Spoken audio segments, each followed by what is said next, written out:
Hello everyone, कैसे हैं आप सभी लोग। I hope you all are doing great. मैं अंकिता, आपकी English educator, and welcome to my channel.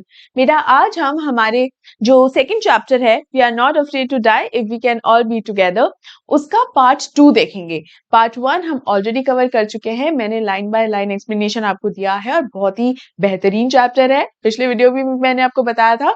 तो अगर आपने पार्ट 1 अभी तक नहीं देखा है तो आपको यहाँ पर लिंक दिख जाएगा, शो हो जाएगा, आप जरूर से जरूर वो पार्ट 1 देख लीजिएगा।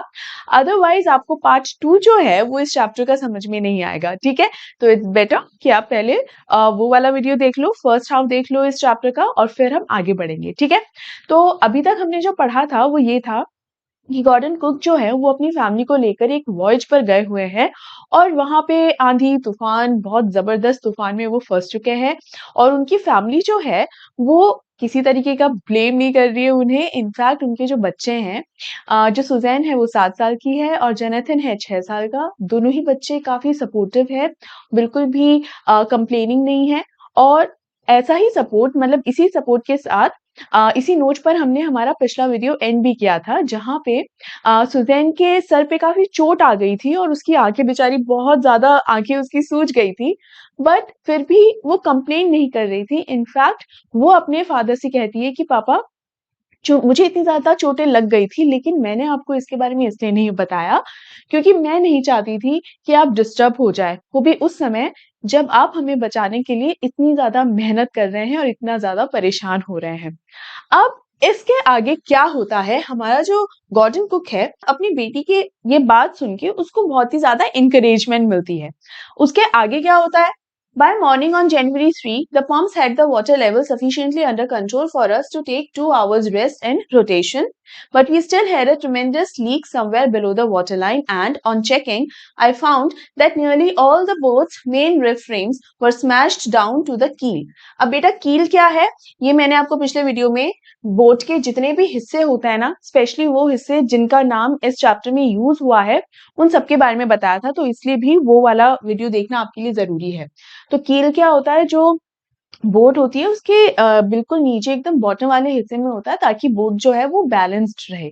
ठीक है, अब यहाँ पर 3 जनवरी को क्या होता है, इस चैप्टर में डेट वाइज बताया गया है कि कौन सी डेट को क्या हो रहा था, तूफान की दशा कैसी थी, किस तारीख को तूफान बढ़ गया था, किस तारीख को तूफान शुरू हुआ था, कौन सी तारीख को या कौन से समय तूफान कम होता जा रहा था, और उससे रिलेटेड क्वेश्चंस आ जाते हैं, तो प्लीज ध्यान रखिएगा। तो 3 तारीख को क्या हुआ, 2 तारीख को जो तूफान आया था, पूरी रात जो है लैरी और जो हर्ब है वो पूरी रात पंप्स की हेल्प से बोट में आया हुआ पानी जो है वो बाहर निकाल रहे थे। पूरी रात वो पंप्स की हेल्प से ये काम करते रहे और 3 तारीख को सुबह होते होते उन्होंने लगभग सारा पानी जो है बोट से बाहर निकाल दिया था। काफी सफिशिएंट पानी बाहर निकल गया था और वो अब इस पोजीशन में आ गए थे कि जितने भी लोग थे ना बोट पर, वो बारी बारी से 2-2 घंटे का ब्रेक भी ले रहे थे, क्योंकि ना उनकी नींद हुई थी, ना खाना पीना हुआ था, कुछ भी नहीं। वो लोग लगातार बस अपने आप को बचाने में ही लगे हुए थे।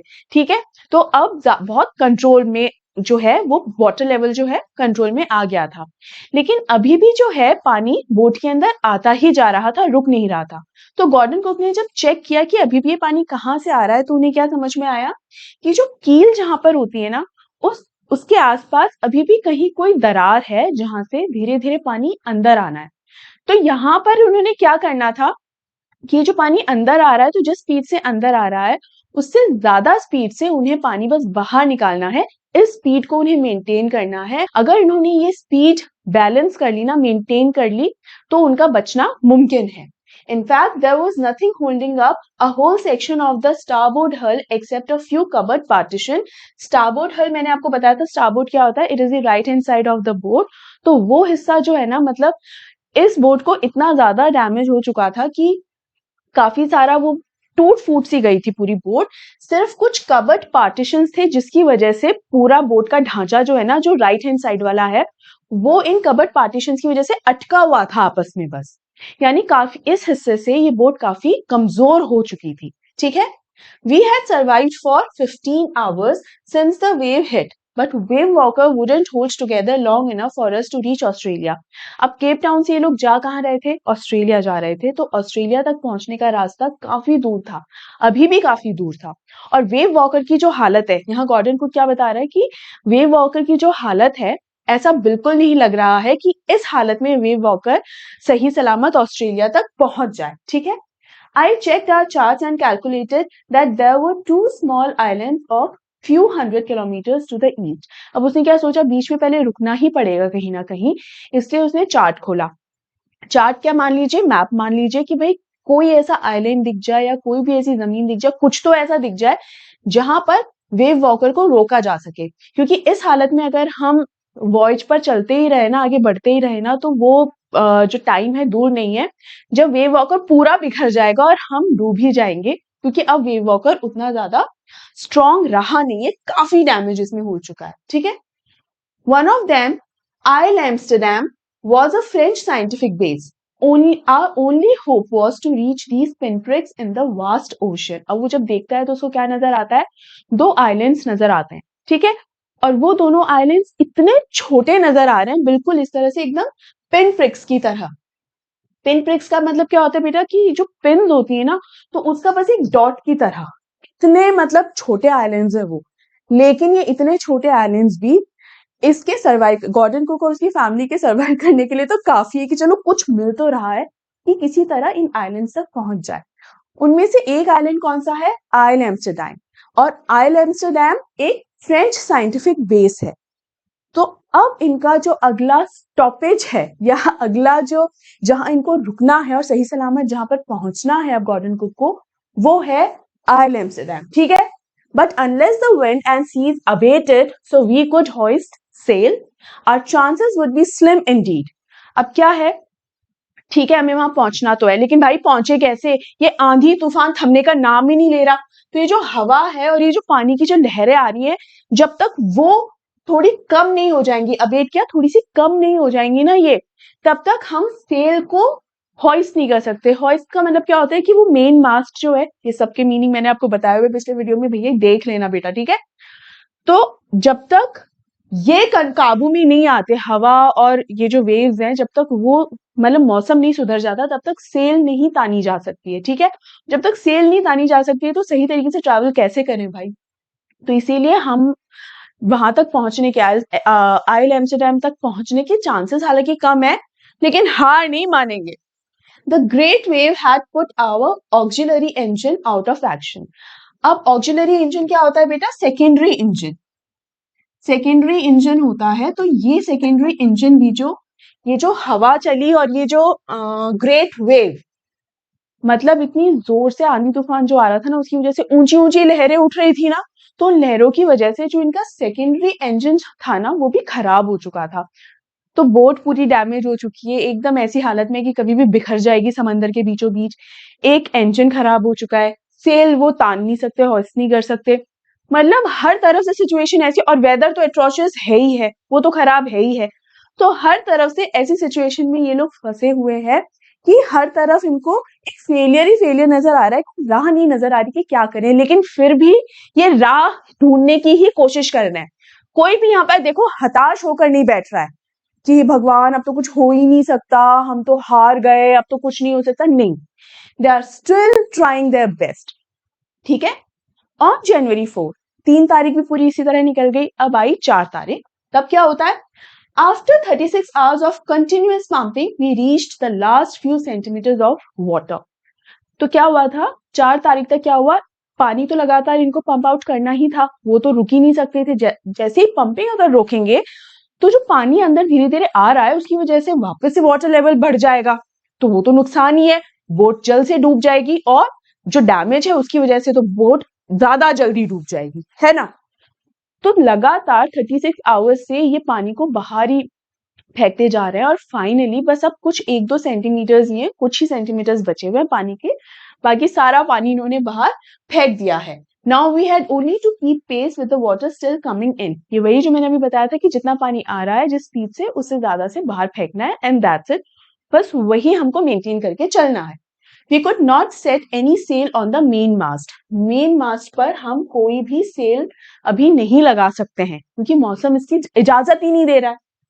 Pressure on the rigging would simply pull the damaged section of the hull apart, so we hoisted the storm jib and headed for where I thought the two islands were. अब क्या हुआ, रिगिंग क्या होता है बेटा, जितनी भी रस्सियां लगी हुई होती है ना, जो बोट के ऊपर जितनी भी बोट के स्ट्रक्चर को संभालने के लिए, to hold the structure of the boat, बहुत सारी रस्सियां लगी रहती हैं। इसके अलावा जो रस्सियां, जैसे मास्ट को अगर तानना है तो अपन एक तरफ से रस्सी खींचते हैं तो मास्ट पूरी की पूरी लग जाती है। इस तरीके से बहुत सारी रस्सियां बंधी हुई होती है, तो उस पूरे को क्या कहते हैं, रिगिंग ही कहते हैं। तो ये हो रहा है कि pressure on the rigging would simply pull the damaged section of the hull apart, so we hoisted the storm jib. तो जिस तरह से हवा चल रही थी तो उस रस्सियों पे इतना प्रेशर पड़ रहा था जिसकी वजह से और एक डैमेज आ रहा था बोट को। ठीक है, तो इसीलिए इन्होंने क्या किया, स्टॉर्म जिब भी इन्होंने होइस्ट कर दी। And headed for where I thought the two islands were, और बाद में इन्होंने अपनी डायरेक्शन किस तरफ मोड़ ली, जहां मुझे लग रहा था कि वो दोनों आइलैंड्स है जिस तरफ। ठीक है, क्योंकि तूफान में समझ ही नहीं आ रहा था ना, भाई डायरेक्शन का भी इसको 100% श्योरिटी नहीं थी कि जिस डायरेक्शन में हम बढ़ रहे हैं वो बिल्कुल सही ही है। तो मुझे लग रहा था कि भाई इस तरफ है ये दोनों आइलैंड्स, तो वहां चल पड़ा। ठीक है, आगे क्या होता है, अब देखो ये दोनों आइलैंड्स हैं कहाँ, आप भी अगर सर्च करो तो मैं बताती हूँ। ये तो मैंने आपको बताया था कि यहाँ कहीं केप टाउन है। तो जब ईस्ट की तरफ चलते हैं तो ये रहा हमारा ऑस्ट्रेलिया, ठीक है, ये रहा ऑस्ट्रेलिया। तो जब ईस्ट की तरफ चलते हैं ना, तो देखो ये जो है ना, यहाँ कहीं आपको ये आइल एम्स्टरडैम दिखाई देता है। अगर आप इसको सर्च करोगे तो ट्रस्ट मी आपको नजर भी नहीं आएगा कि यहाँ कुछ है भी क्या, आपको बहुत जूम इन करना पड़ेगा, तब जाके आपको समझ में आएगा अच्छा यहाँ भी जमीन के टुकड़े हैं, यहाँ भी आइलैंड्स हैं। इसीलिए मैं आपको यहाँ पर ये दिखाने के लिए लेकर आई हूँ, तब इसीलिए ये मैप है ताकि आपको समझ में आ जाए कि आइल एम्स्टरडैम एक्चुअली है कहाँ पे। ठीक है, तो यहाँ तक पहुंचने के लिए भाई पूरा इन्होंने जोर लगा रखा था गॉर्डन कुक ने। ठीक है, आगे क्या होता है, Mary found some corned beef and cracker biscuits and we ate our first meal in almost 2 days। 2 तारीख को ये तूफान आया था सुबह सुबह, पूरी 2 तारीख हो गई, पूरी 3 तारीख हो गई, और 4 तारीख को बेचारों ने अपना पहला खाना खाया, क्योंकि इनको इतना समय ही नहीं था कि सो लें या खा लें या कुछ भी, कोई समय नहीं था, क्योंकि अपने आप को तूफान से बचाने में ही लगे हुए थे, है ना। अब फाइनली जब थोड़ा सा सिचुएशन कंट्रोल में आई है तो मैरी कुछ खाने के लिए लेकर आई है। भाई मदर्स का यही होता है ना, सबसे पहले अपने बच्चों को कुछ खिला पिला दे, बेटा तूने अच्छे से खाना खा लिया ना, बस आधी प्रॉब्लम सुलझ गई, है ना। तो खाने में क्या खिलाती है, कुछ कॉर्न बीफ खिलाती है एंड क्रैकर बिस्किट्स। कॉम्बिनेशन देख रहे हो, भाई बच्चों का पेट भर दो, और अभी तो सिर्फ छोटे बच्चे नहीं, बड़े बच्चे भी जो है उनका भी पेट भर दो ताकि बेचारों में थोड़ी एनर्जी तो आए, है ना। But our respite was short-lived. At 4 p.m., black clouds began building up behind us. Within the hour, the wind was back to 40 knots. 40 knots मतलब ये मैंने बताया था ना, knots क्या होता है, यूनिट ऑफ स्पीड होती है। ठीक है, जैसे रोड पर चलाते हैं तो किलोमीटर्स के हिसाब से उसको डिस्टेंस को मापते हैं, यहाँ पर नॉट्स के हिसाब से, पानी में और एयरक्राफ्ट में नॉट्स के हिसाब से, राइट। तो back to 40 knots and the seas were getting higher. अब ये जो इनका रेस्पाइट था, रेस्पाइट मतलब ये जो आराम इन्हें मिला था ना, वो थोड़ी देर का ही था। शाम में 4 बजे फिर से बहुत ही घने बादल छा गए और अगेन जो तूफान वाला जो मंजर है फिर से बनने लग गया। हवा भी 40 नॉट्स के हिसाब से बहने लग गई थी, वेव्स भी बहुत हाई होने लगी थी, बहुत ऊंची ऊंची लहरें होने लगी थी। The weather continued to deteriorate. Deteriorate का मतलब है बहुत गिरावट आना किसी चीज में, तो मौसम और भी गिरावट आती जा रही थी, यानी मौसम बहुत ही बिगड़ता जा रहा था।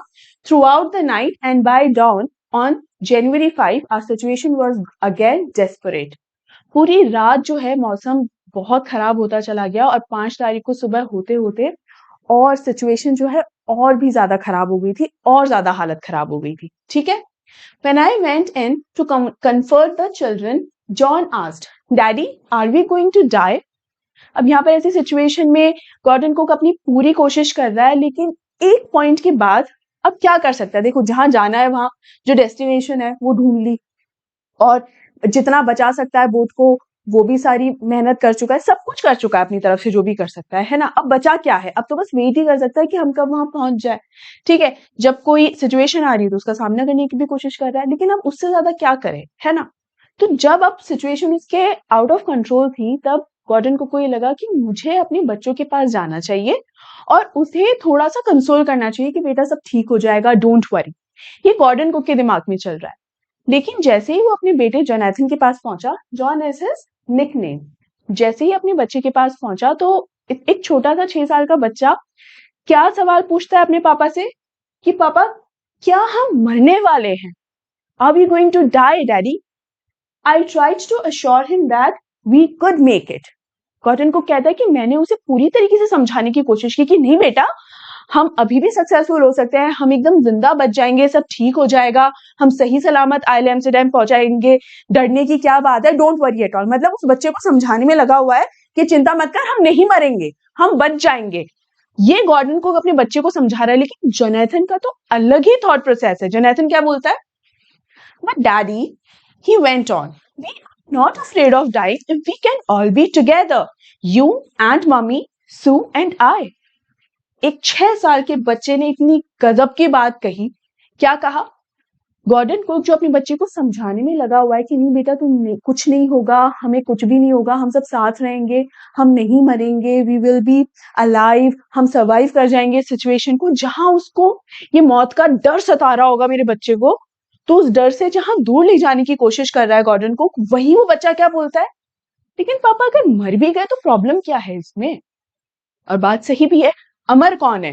हर किसी इंसान को एक ना एक दिन तो मरना ही है। लेकिन मजे की बात क्या है पता है? जोनाथन का कहना है कि पापा, अगर हम सब साथ हैं और फिर अगर हमें कुछ हो जाता है तो फिर डरने की तो कोई बात है ही नहीं। भाई, डर कब लगता है? डर तब लगता है जब हम किसी अपने को खो देते हैं, कि हमारा कोई अपना चला गया और हम रह गए, तब हमें तकलीफ होती है, तब हमें दुख होता है कि देखो, वो मेरा अपना मुझसे दूर चला गया हमेशा हमेशा के लिए, चाहे कुछ भी मैं कर लूं वो वापस नहीं आ सकता। तो ये चीज का दुख तो होता है, लेकिन मेरा अपना और मैं, अगर हम दोनों ही अगर चले गए तो दुख मनाएगा कौन? कोई भी नहीं। इसीलिए कहा जाता है कि हमें कभी खुद के मरने का डर नहीं लगता, अपनों के मरने का डर लगता है। और ये बात ये 6 साल के बच्चे ने इतनी सिंपलिसिटी के साथ अपने फादर को, गॉर्डन कुक को कह दी।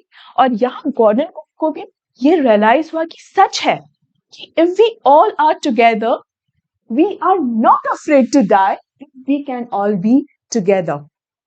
तो कई बार कहते हैं ना कि तुम अभी बच्चे हो, तुम्हें नहीं पता। हाँ, कुछ चीजें सीखने के लिए आपको मेच्योर होना होता है। With the passage of time you learn things, आपको एक्सपीरियंस के साथ बहुत सारी चीजें समझ में आती है। हाँ, लेकिन इसका ये मतलब नहीं है कि छोटे बच्चों के पास दिमाग नहीं होता या सोच नहीं होती।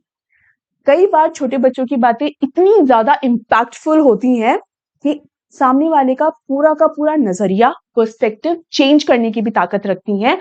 और ऐसा ही कुछ यहाँ पर गॉर्डन कुक के साथ भी हुआ कि अगर आप, मम्मी, मैं और सुजैन, अगर हम सब साथ हैं ना, तो फिर मरने से भी डर नहीं लगता, राइट? अब आगे क्या होता है? I could find no words with which to respond, but I left the children's cabin determined to fight the sea with everything I had. इस बात का, जोनाथन की इस बात का हमारे गॉर्डन कुक को कोई जवाब नहीं मिला कि मेरे बेटे ने क्या बात कही है। And he was not expecting such a brilliant question या सच अ ब्रिलियंट जो बात जोनाथन ने कही है। Gordon Cook was not expecting something like that. तो यहाँ पर गॉर्डन कुक को ये तो नहीं समझ में आया कि मैं अपने बेटे को आंसर क्या दूं, बट ही वॉज डिटरमिन्ड। उसमें अब एक अलग ही जोश था, एक अलग ही स्ट्रेंथ उसके अंदर आ गई थी कि चाहे कुछ भी हो जाए, मैं अपनी पूरी कोशिश करूंगा खुद को और अपनी फैमिली को, अपने बच्चों को बचाने के लिए मैं पूरी जान लगा दूंगा। To fight the sea with everything I had. कोई भी कसर नहीं छूटेगी मेरी तरफ से कि अगर मैं ये और कर देना था ना, काश मैं ये कर देता तो शायद हम बच जाते। ये काश वाला ऑप्शन भाई मैं छोड़ूंगा ही नहीं। To protect the weakened starboard side, I decided to heave to with the undamaged port hull facing the oncoming waves using an improvised sea anchor of having nylon rope and 222-liter plastic barrels of paraffin. अब इसने किया क्या, मैंने आपको पिछले video में ये बताया था कि जो स्टारबोर्ड है, again the right hand side of the ship, वो थोड़ी अंदर की तरफ धंस गई थी, वो जो वेव आई जोर से, तो उसकी वजह से अंदर की तरफ धंस गई थी। तो उसको वापस से बैलेंस करने के लिए, यहाँ क्या होता है, जब आप डिटरमिन्ड हो जाते हो ना और आपने एक अंदर से जोश होता है, तो कहीं ना कहीं आपके इर्द गिर्द एक पॉजिटिविटी आती है और इस वजह से आपके पास वो थॉट्स और वो आइडियाज आने लगते हैं जिनके इर्द गिर्द आपने ही बैरियर बना दिया था। जब हम नेगेटिव हो जाते हैं ना, अब तो कुछ नहीं हो सकता, अब क्या ही हो सकता है, जब हम ऐसे सोचने लग जाते हैं ना, तो हमारे पास कोई आइडिया भी नहीं आता, हमारे पास कोई जोश जुनून, कोई ऐसा लगता है जैसे पर्पस ही नहीं है कुछ करने का। जैसे ही हमारा गॉर्डन को डिटरमिन्ड हुआ, जैसे उसे लगा कि भाई मेरे बेटे ने क्या बात कही है, तो उसके अंदर में ये एक अलग ही जोश था, मैं ये कर दूं वो कर दूं, और उसी जोश के साथ उसको ये लगा कि नहीं, मैं इस बोट को थोड़ा बैलेंस तो करूं, जहां से ये बोट धस गई है अंदर, तो थोड़ा सा वहां से बैलेंस आउट करने की कोशिश करूं, तो वहां पर कुछ वेट लटका देता है। तो क्या क्या, 22 लीटर प्लास्टिक बैरल्स, बैरल्स मतलब एक तरीके से जो कंटेनर्स टाइप के जो होते हैं ना, तो पैराफिन से भरे हुए कंटेनर से वो बैरल्स लटका दिए वहां पर। एंकर भी बहुत हैवी होता है ना, तो एंकर वहां पर लटका दिया ताकि बोट का बैलेंस थोड़ा सा बना रहे, ठीक है। That evening, Mary and I sat together holding hands as the motion of the ship brought more and more water in through the broken planks. We both felt the end was very near. अब planks क्या होते हैं बेटा, लकड़ी के जो फट्टे होते हैं ना, उन्हें planks कहा जाता है। अपनी तरफ से गॉर्डन कुक ने कोई कसर नहीं छोड़ी, सारा काम वो कर चुका है, अब वेट करने के अलावा कुछ नहीं कर सकता। तो यहाँ पर अपनी वाइफ का हाथ पकड़ के बैठा हुआ है और दोनों के दोनों वेट कर रहे हैं कि भाई देखते हैं कब तक और जिंदा है, देखते हैं अब अगला कदम क्या होता है, देखते हैं अब अगला सिचुएशन क्या होता है। What's the difference, but the difference is at this moment they are not scared. इस मोमेंट पे वो बिल्कुल भी डर नहीं रहे हैं, इनफैक्ट उस मोमेंट को वो लोग जी रहे हैं कि चलो हो सकता है कि हम नहीं बच पाएंगे, उसका दुख तो होगा ही कि देखो लाइफ खत्म हो गई, but at least we all are together. इसीलिए अपने लास्ट मोमेंट में they are holding each others hand, साथ साथ बैठे हुए हैं, and they are waiting, let's see what happens. So it is nothing negative, it's just wait, right? But Wave Walker rode out the storm, and by the morning of January 6th, with the wind easing, I tried to get a reading on the sextant. Back in the chart room, I worked on wind speeds, changes of course, drift and current in an effort to calculate our position. अब यहाँ पर क्या हुआ कि किसी तरीके से रात तो गुजार दी वेव वॉकर ने, 5 तारीख की रात गुजर गई, 6 तारीख की सुबह हुई, वापस हवा का रुख देखा कि भाई हवा कैसी क्या चल रही है, थोड़ी सी ईज डाउन हो गई थी, इतनी ज्यादा तेज नहीं बह रही थी, जो वेव्स हैं वो भी थोड़ी ठीक थी। अब अपनी पोजीशन कैलकुलेट करने लगा कि भाई हम इस इतने बड़े समंदर में, हम और वेव वॉकर एग्जैक्टली कहाँ हैं। तो अपनी लोकेशन किस तरीके से, जैसे हवा का बहाव किस तरफ है, जो पानी है किस तरफ, जो करंट्स होते हैं ना, पानी की करंट्स वो किस तरफ बह रहे हैं, हम कहाँ हैं एग्जैक्टली, चार्ट्स और जो अलग अलग डिवाइसेस होते हैं, उन डिवाइसेस से वो कैलकुलेट करने लगा। ऐसा ही एक डिवाइस होता है बेटा सेक्सटेंट। सेक्सटेंट क्या होता है, it is something like this, ऐसा करके कोई एक डिवाइस होता है जिसपे सिर्फ 60 डिग्री ही शो होता है, ठीक है। तो ये जो डिवाइस है, इससे भी कैलकुलेशंस होती हैं। तो इन जो भी डिवाइसेस उसके पास थी, जो चार्ट्स उसके पास थे, हवा का रुख, पानी का रुख, ये सबसे वो ये कैलकुलेट करने की कोशिश कर रहा था गॉर्डन को कि एग्जैक्टली इस समंदर में हमारी पोजीशन क्या है, ठीक है। The best I could determine was that we were somewhere in 150,000 kilometers of ocean looking for a 65 kilometer wide island. अब ये जो आइलैंड है ना, आइल एम्स्टरडैम, ये 65 किलोमीटर वाइड है और 150,000 किलोमीटर के इस ओशन में ये जहां पर है, तो उनको ये सिर्फ 65 किलोमीटर आइलैंड जो है बस वो ढूंढना है किसी तरीके से। किसी तरीके से इसने अपनी जो लोकेशन है वो भी थोड़ी सी आइडेंटिफाई कर ली, बट इसके जितने भी डिवाइसेस थे वो भी एक कंपास था जो डायरेक्शन दिखाता था, होता है ना जो सिर्फ नॉर्थ की साइड में ही नॉर्थ की साइड में वो डायरेक्शन दिखाता है, उस वो भी थोड़ा सा खराब हो रखा था। मतलब जैसे अगर नॉर्थ इधर है तो थोड़ा सा ऐसे टिल्टेड था वो, कि भाई इस तरफ दिखा रहा है तो आप समझ जाओ कि अच्छा नॉर्थ सीधे चलेंगे तो नॉर्थ आएगा, तो हल्का से टेढ़ा घुमा हुआ था। लेकिन इसने उस कंपास को भी यूज करा किसी तरीके से, और वो जो जितनी भी डिग्री वो हिला हुआ था ना, उतना हिले हुए डिग्री को किसी तरह जैसे भी उसने कैलकुलेट किया होगा, उसने अपनी पोजीशन भी निकाल ली और उसने एक अनुमान लगा दिया कि लगभग इस समय तक हम उस आइलैंड तक पहुंच जाएंगे। देखो कैसे क्या करता है, while I was thinking Sue moving. अच्छा हाँ, ये होने से पहले एक और काम होता है। देखो अभी तो इसको किसने एक स्ट्रेंथ दी, एक पावरफुल बात किसने कही थी, जोनाथन ने, कि अगर हम सब साथ हैं तो मरने का डर ही क्या है पापा। अभी सुजैन फिर से आती है और क्या कहती है, देखो, while I was thinking, Suzanne moving painfully joined me. The left side of her head was now very swollen and her blackened eyes narrowed to slits. मतलब वो जो सर पे जो चोट लगी थी वो स्वेलिंग बढ़ती ही जा रही थी और उस स्वेलिंग की वजह से आंख एकदम बंद होती जा रही थी, एकदम बेचारी की इतनी सी आंख खुल रही थी, राइट। वो इसके पास आई। She gave me a card she had made. और छोटे बच्चे कार्ड बनाते हैं, बहुत ही प्यारे प्यारे कार्ड बनाते हैं, तो सुजैन ने भी एक ऐसा प्यारा सा कार्ड बनाया और अपने पापा को दिया। और उसमें क्या था, on the front she had drawn caricatures of Mary and me with the words, here are some funny people, did they make you laugh? Caricature क्या होता है बेटा, एक तरीके के कार्टून ही होते हैं, लेकिन कार्टून में और कैरिकेचर में डिफरेंस क्या होता है कि कार्टून तो आपकी खुद की एक इमेजिनेशन से बनाया हुआ कुछ स्केच होता है। जैसे मिकी माउस अगर है तो मिकी माउस हो सकता है कहीं से इंस्पिरेशन मिल गई हो, वो है, लेकिन मिकी माउस जैसा दिखता हुआ कोई इंसान कभी देखा है क्या आपने? नहीं ना। तो मिकी माउस एक क्रिएटिव आइडिया है ना। लेकिन वहीं अगर किसी इंसान को आप देख रहे हो, जैसे फॉर एग्जांपल मुझे ही देख रहे हो और मेरा अगर कोई कार्टून टाइप का स्केच बना दिया हो, ठीक है, और वो कार्टून भी थोड़ा होता है, सर इतना बड़ा होता है, बाकी बॉडी छोटी सी होती है, और देखते ही समझ में आ जाए अच्छा ये तो ये वाले इंसान का बनाया है कैरिकेचर, दैट इज कैरिकेचर, ठीक है। तो ये जो कैरिकेचर थे उस कार्ड के ऊपर किसके कैरिकेचर बनाए थे सुजैन ने, अपने पेरेंट्स के, मैरी और गॉर्डन कुक के बनाए हुए थे। उनके लिए क्या लिखा होता कि देखो ये फनी नहीं लग रहे हैं क्या, मुझे तो ये बहुत ही फनी लग रहे हैं और मैं तो इन्हें देख के बहुत हंसती हूँ भाई, I loved a lot as well. Inside was a message, और उस कार्ड के अंदर एक बहुत ही बढ़िया मैसेज लिखा हुआ था, क्या, oh how I love you both. So this card is to say thank you and let's hope for the best. Somehow we had to make it. क्या लिखा हुआ था कि कितना प्यार करती हूँ मैं इन दोनों से। ये बात सच है कि जो छोटे बच्चे होते हैं ना वो ज्यादा एक्सप्रेसिव होते हैं, वो अपने इमोशंस को, फीलिंग्स को ज्यादा खुल के एक्सप्रेस कर पाते हैं, क्योंकि वो ये नहीं सोचते कि सामने वाला क्या सोचेगा। तो अपना दिल खोल के अपने प्यार का प्यार को एक्सप्रेस करते हैं। और इसी तरीके से सुजैन ने भी इस कार्ड के थ्रू अपने इमोशंस को एक्सप्रेस किया अपने पेरेंट्स के towards, that I love my parents a lot. और मैं सिर्फ उनसे इतना कहना चाहती हूँ that thank you so much for everything. हर चीज के लिए बहुत बहुत धन्यवाद, आप लोगों ने हमारे लिए जो कुछ भी किया है उसके लिए thank you so much. Again the kids are not complaining at all, they are still thanking their parents कि आपने हमारे लिए जो कुछ किया है, जितना प्यार आप हमसे करते हो उसके लिए थैंक यू सो मच।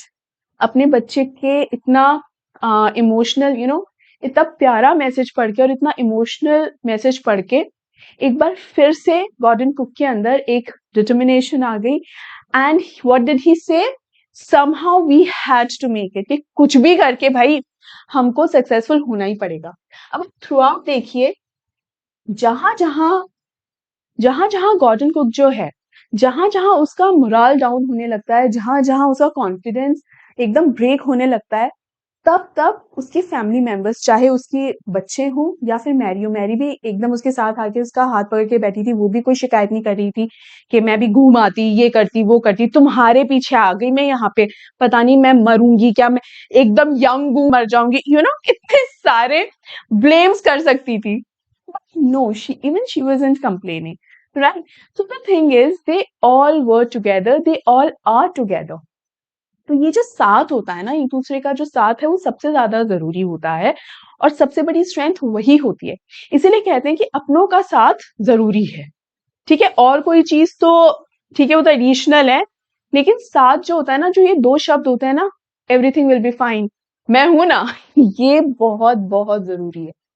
इसीलिए मेक श्योर आप किसी को एंकरेज करने के लिए किन वर्ड्स का इस्तेमाल कर रहे हो, या मेक श्योर कि आप किन वर्ड्स का इस्तेमाल कर रहे हो जिससे सामने वाला एंकरेज हो सके, राइट। क्योंकि किसी को डिस्करेज करना तो बाएं हाथ का खेल है, बाएं हाथ का खेल है, लेकिन किसी को एनकरेज करने में दम लगता है, ठीक है। सो बी दैट दमदार person, right. I checked and rechecked my calculations. We had lost our main compass and I was using a spare which had not been corrected for magnetic variation. अब वो जो मैं कंपास की बात कर रही थी ना, वो पॉइंट यहाँ पर आया है कि बार बार वो अपनी कैलकुलेशंस को चेक कर रहा था कि भाई हम जिस दिशा में जा रहे हैं सही तो है ना। उनका जो मेन कंपास है वो किसी तरीके खो गया था, इतना तूफान आया तो उसमें खो गया, तो एक जो स्पेयर कंपास था ना वो यूज कर रहे थे और वो स्पेयर कंपास जो है उसका मैग्नेटिक वेरिएशन में गड़बड़ आ गई थी, इसीलिए वो डायरेक्शन जो है वो सही डायरेक्शन नहीं दिखा पा रहा था। पता नहीं आज इसको क्या हो गया है, मैं सर्कल बना रही हूँ तो एकदम काजू कतली टाइप शेप आ रही है, आई हैव नो क्लू क्या हो गया है, ठीक है, but I think it's fine, है ना, समझ में आना चाहिए आपको। I made an allowance for this मतलब ही मेड दैट मार्जिन कि भाई अगर यहाँ पर नॉर्थ है तो थोड़ा सा ऐसे टिल्ट हो रखा है, तो यहाँ पर नॉर्थ अगर दिखा रहा है तो ये इतना गैप जो आ रहा है ना उसका मैंने मार्जिन बना लिया कि भाई इतनी डिग्री इसमें डिफरेंस है, इतनी डिग्री का गड़बड़ है इसके अंदर, उतनी डिग्री का अलाउंस इसने बनाया और उस हिसाब से सारी कैलकुलेशन किया। बार बार वो इस कैलकुलेशन को कर रहा है क्योंकि गड़बड़ी भी तो है ना, बार बार कैलकुलेशन कर रहा है और फाइनली किस रिजल्ट पर आ रहा है, I made an allowance for this and another estimate of the influence of the westerly currents which flow through this part of the Indian Ocean.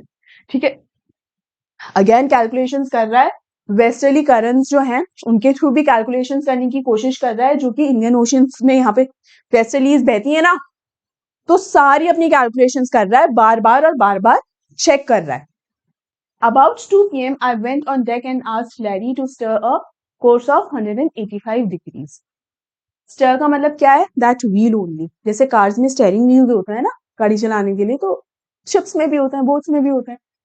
तो करीब दोपहर को 2 बजे लैरी के पास जाता है गॉर्डन कुक और क्या कहता है कि इस बोट को 185 डिग्री पर मोड़ दो, कि जिस डायरेक्शन में हम जा रहे हैं उससे 185 डिग्री पर मोड़ो। If we were lucky, I told him with a conviction I did not feel, he could expect to see the island at about 5 p.m. अगर हम लकी हुए ना, जिसका पता नहीं कि होंगे या नहीं होंगे, लेकिन अगर हम लकी हुए ना तो हम 5 बजे तक यानी करीब 3 घंटे के बाद हम उस आइलैंड पे होंगे। कौन सा आइलैंड? आइल एम्स्टरडैम, ठीक है। अगर सब कुछ ठीक रहा तो और हम लकी रहे तो आइल एम्स्टरडैम तक होंगे। हालांकि इसको खुद भी 100% श्योर नहीं था, फुल कन्विक्शन खुद गॉर्डन कुक को नहीं था, लेकिन भाई काम तो करना ही है ना, ट्राई तो अपना पूरा करना बनता ही है ना। आगे क्या होता है, Then with a heavy heart, I went below, climbed on my bunk and amazingly dozed off. When I woke, it was 6 p.m. and growing dark. I knew we must have missed the island, and with the sail we had left, we couldn't hope to beat back into the westerly winds. अब हुआ ये कि भाई 3 दिनों से बेचारा सोया हुआ नहीं था बिल्कुल भी, ना बिल्कुल आराम किया था, और फिजिकल थकान तो उसको थी, मेंटली भी किस कदर वो थका हुआ था, उस पर एक प्रेशर था, रिस्पॉन्सिबिलिटीज का प्रेशर था, मेरी पूरी फैमिली साथ है, उसके अलावा मैं ये जो 2 क्रू मैन अपने साथ लेकर आया हूँ वो भी तो। अच्छा, क्रू मैन से मैं बताऊं, मैंने उसके लिए एक पोस्ट छोड़ी है, एक क्वेश्चन आपको दिया है, मैं जितने भी क्वेश्चन के पोस्ट इस तरह से छोड़ रही हूँ उनके आंसर जरूर दिए, डोंट वरी, मैं भी आपको उसका आंसर बताऊंगी, ऐसा नहीं कि बस पोस्ट किया और छोड़ दिया। सो मेक श्योर आप सही आंसर दें, मैं 3 से 4 दिन के डिफरेंस में आपको आंसर भी बता दिया करूंगी, लेकिन कम्युनिटी पोस्ट को आप रेगुलर चेक किया करो, ठीक है ना। चलो, तो एक क्रू मैन की बात मैं बता रही थी, ये जो 2 क्रू मैन मैं अपने साथ लेकर आया हूँ, भाई उनकी रिस्पॉन्सिबिलिटी भी तो है मेरे ऊपर, इनको अगर कुछ हो गया तो इनकी फैमिली वालों को भी तो मुझे ही जवाब देना होगा, है कि नहीं, क्योंकि मैं तो फिर भी अपनी फैमिली के साथ हूँ, लेकिन ये दोनों अपनी फैमिली के साथ नहीं है। आखिरी बार ये अपनी फैमिली वालों को और ये फैमिली मेंबर्स इन दोनों को तो देख भी नहीं पाएंगे अगर कुछ हो गया तो, राइट। तो बहुत मेंटली भी बुरी तरह थका हुआ था, एग्जॉस्ट हो गया था। तो जैसे ही वो नीचे बंक में गया, अगेन द कैबिन और उसका जो भी बेड था, वहां जाके जैसे ही लेटा सो गया। जब वो जगा तो क्या टाइम हो रखा था, 6 बज रखे थे शाम के, और क्या कहा था उसने कि आइल एम्स्टरडैम कब तक आ जाएगा आइलैंड, 5 बजे। यानी अगर आइल एम्स्टरडैम आ चुका है तो उसको गुजरे हुए कितना टाइम हो चुका है, 1 घंटा ऑलरेडी हो चुका है। यहाँ पर इसकी हालत मतलब एकदम पसीना पसीना हो गया कि ये मैंने क्या कर दिया, ये मेरे से कितनी बड़ी गलती हो गई है, क्योंकि ना तो एक अच्छा हट्टा कट्टा शिप भी जो होता है ना, तो विंड के अगेंस्ट उसके लिए चलना इतना आसान नहीं होता। वेव वॉकर जो है वो तो बेचारा वैसा ही ऐसी हालत में एकदम जर्जर हो रखा है, वो तो विंड्स के अगेंस्ट में बिल्कुल नहीं चल पाएगा, उल्टा कैसे आएगा, रिवर्स गियर तो लग ही नहीं सकता, भूल जाओ रिवर्स आने का। तो अब क्या करें, ये लो, ये तो मैंने बहुत बड़ी गलती कर दी, मेरे से तो अपराध हो गया। ये सब कुछ गॉर्डन कुक सोच ही रहा था, इतने में क्या होता है, at that moment a tousled head appeared by my bunk. Can I have a hug? Jonathan asked. Sue was right behind him. Why am I getting a hug now? I asked. तो जब ये सब सोच ही रहा होता है तो इतने में एकदम टुसल्ड हेड का मतलब है बाल एकदम बिखरे हुए, वो ऐसे छोटू सा एकदम आया मेरे सामने, वो जोनाथन, और बोलता है क्या मैं आपको गले लगा सकता हूँ। और सुजैन भी उसके पीछे पीछे ही थी। तो यहाँ पर ये पूछता है कि क्यों भाई, आज क्या हुआ, मुझे गले क्यों लगा रहे हो, क्या बात हो गई? Because you are the best daddy in the whole world and the best captain, my son replied. मैं आपको इसलिए गले लगाना चाहता हूँ पापा कि आप इस दुनिया के सबसे अच्छे पापा हो, सबसे अच्छे डैडी हो, और दुनिया के सबसे अच्छे कैप्टन भी हो।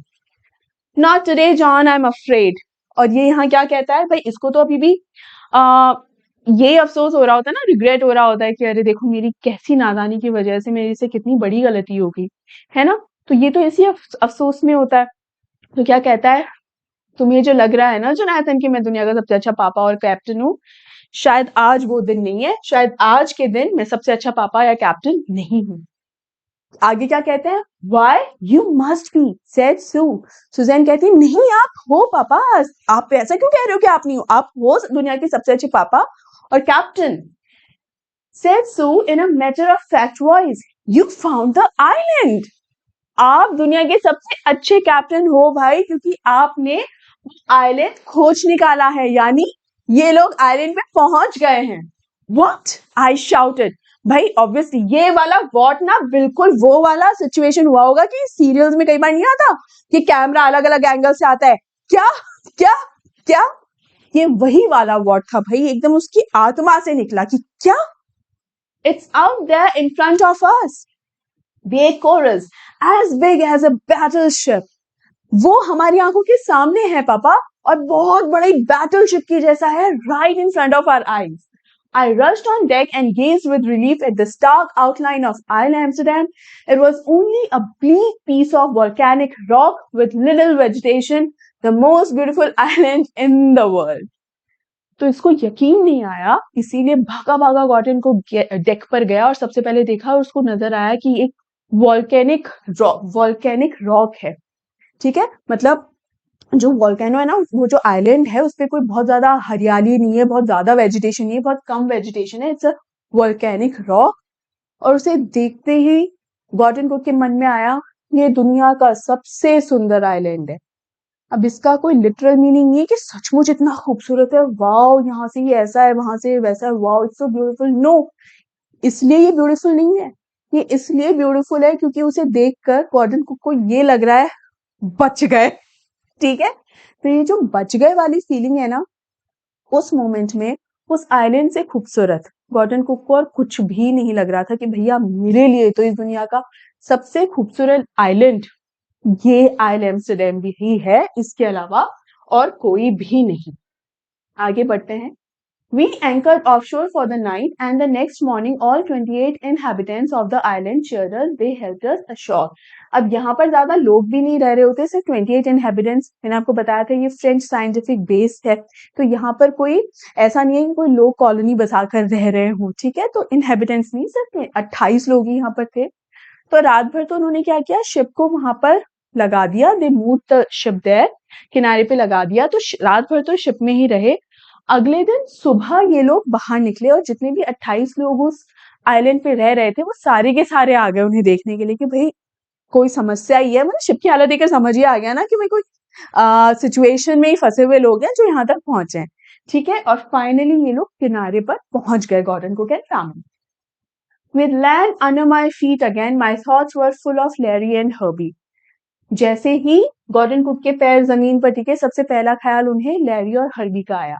अब यहाँ कई बार क्वेश्चन बन जाता है कि अपनी फैमिली, अपने बच्चों से पहले उन्हें अपने क्रू मैन का ख्याल क्यों आया, क्योंकि पूरे जर्नी में, पूरी वॉयज के दौरान गॉर्डन कुक अपनी फैमिली के साथ था, लेकिन लैरी और हर्बी ये जो क्रू मैन है ना, ये एक रिस्पॉन्सिबिलिटी की तरह थे गॉर्डन कुक के साथ, कि अगर इन दोनों को कुछ भी हो जाता है तो बेचारे ये तो अपनी फैमिली से भी नहीं मिल पाएंगे फैमिली मेंबर इनसे नहीं मिल पाएंगे, थोड़ी देर पहले ही मैंने एक्सप्लेन किया।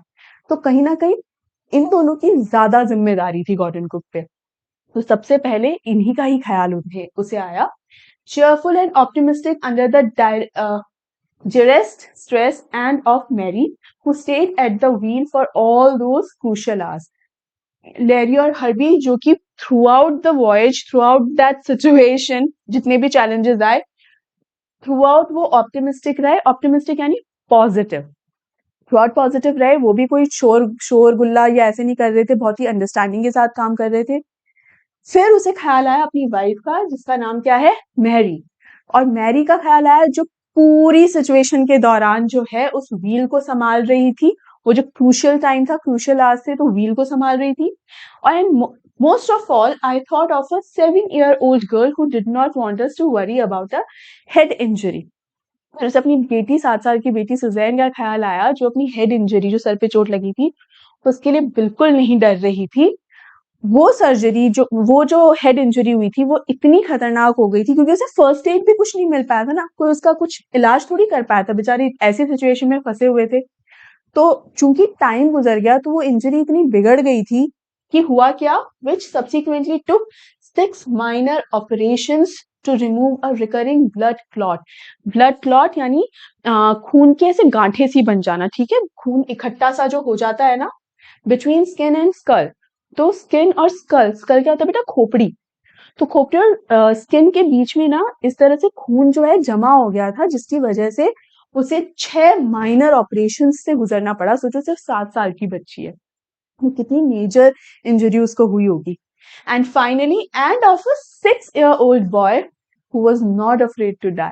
और फाइनली जोनाथन के बारे में, जिसे डरने से डर ही नहीं लग रहा था, राइट, और जिसकी एक बात पर इस पूरे चैप्टर का नाम तक दे दिया गया। तो बेटा ये था हमारा ये chapter, we are not afraid to die if we can all be together. और जैसा कि मैंने ये जो चैप्टर्स है ना, स्पेशली ये वाला चैप्टर, उसको जो फर्स्ट वीडियो था पार्ट 1, उसके शुरुआत में भी कहा था कि ये चैप्टर आपकी सिलेबस वाइज तो इम्पोर्टेंट है ही, लेकिन आप अपनी लाइफ में भी अगर इससे सीखना चाहो ना, बहुत कुछ सीख सकते हो, राइट। क्योंकि साथ होने में जितनी स्ट्रेंथ होती है, वो अलग होने में वो वही स्ट्रेंथ जो है वो बट जाती है बेटा, ठीक है। सो बी टुगेदर। कभी भी एक हेल्दी कंपटीशन जो होता है उसे हमेशा सपोर्ट कीजिए, लेकिन ये हार जाए तो मैं जीत जाऊं, ये बहुत ही पेसिमिस्टिक आइडियोलॉजी है, उसे कभी फॉलो ना करें। कोई और जीत जाए तो उससे इंस्पिरेशन ले, और खुद अगर जीत जाओ be happy about it and learn from it, ठीक है। Learn from the journey. जितना सीख सकते हो उतना सीखिए, जितना साथ रह सकते हो उतना साथ रहिए, किसी का साथ बन सकते हो, किसी को सपोर्ट कर सकते हो, एनकरेज कर सकते हो, प्लीज करिए, राइट। तो बेटा इसी नोट पर हम इस वीडियो को यहाँ पर एंड करते हैं। इस वीडियो को लाइक मत करना भूलना, शेयर करना मत भूलना, मैक्सिमम शेयर करो बेटा, ताकि मैक्सिमम स्टूडेंट्स तक ये पहुंच सके। इसके अलावा जो टेलीग्राम चैनल्स हैं, क्लास 11th और ग्रामर के जो टेलीग्राम चैनल्स हैं, उन्हें भी जरूर ज्वाइन कर लेना। पूरे पीडीएफ्स और जितने भी नोट्स हैं आपको उन्हीं चैनल्स पे मिल जाएंगे, राइट। और इसके अलावा जो सबसे जरूरी बात है वो क्या है, अपना ढेर सारा ध्यान रखना। हम मिलते हैं अगले वीडियो में इसी चैप्टर के एनसीईआरटी सॉल्यूशंस के साथ। तब तक अपना ध्यान रखिए, take care and good bye.